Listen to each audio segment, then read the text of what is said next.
এক দাদু মারা যাওয়ার আগে তার নাতি নাতনিকে 3টে উপদেশ দিয়ে গেল। 1. ঘরের বউকে কখনো মনের কথা বলবি না। 2.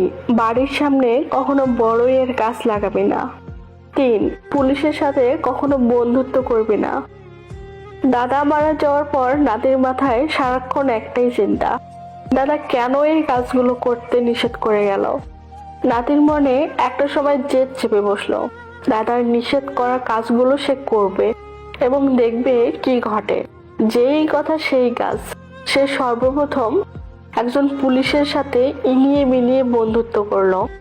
মাঝে মাঝে সেই পুলিশকে বাড়িতে নিয়ে এসে দাওয়াত খাওয়ানো শুরু করলো। পাশাপাশি বাড়ির সদর দরজার সামনে একটা বড়ইয়ের গাছ লাগালো।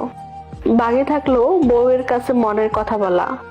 সে বসে বসে প্ল্যান করলো বউকে মনের কোন কথাটা বলা যায়।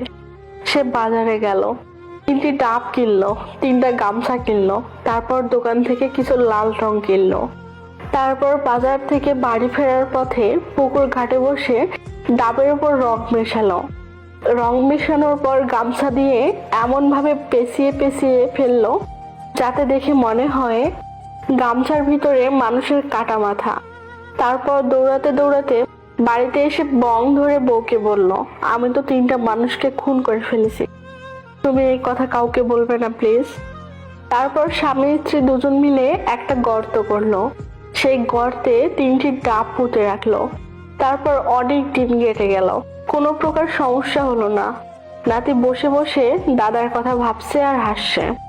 শালা বুইড়া, সবই তো করলাম, কিছুই তো হলো না।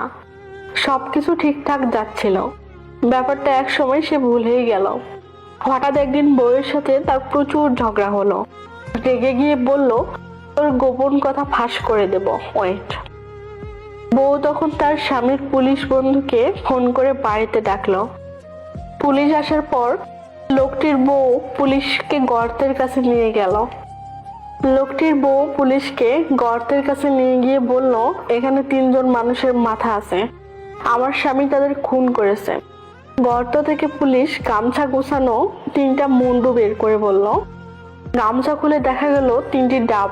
বউ তখন বলল, এখানে মানুষের মাথা ছিল, আমার স্বামী মাথা চেঞ্জ করে ডাব পুঁতে রাখছে, আমি তার সাক্ষী।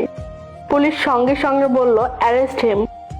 লোকটি দৌড় দিতে যাবে, ঠিক তখনই সদর দরজায় বড়ই গাছের কাটা পায়ে লেগে পড়ে গেল, পালাতে পারলো না। পুলিশ তাকে ধরে ফেললো। মারতে মারতে জিজ্ঞেস করলো, বল মাথাগুলো কোথায় লুকিয়ে রেখেছিস। লোকটা আকাশের দিকে মুখ করে কাঁদতে কাঁদতে বলল, দাদা আমারে বাঁচাও, আমার শিক্ষা হয়ে গেছে, আমারে বাঁচাও। হঠাৎ বড়লোক হয়ে গেলেও হঠাৎ ভদ্রলোক হওয়া যায় না, কারণ ভদ্রতা হচ্ছে পারিবারিক শিক্ষা।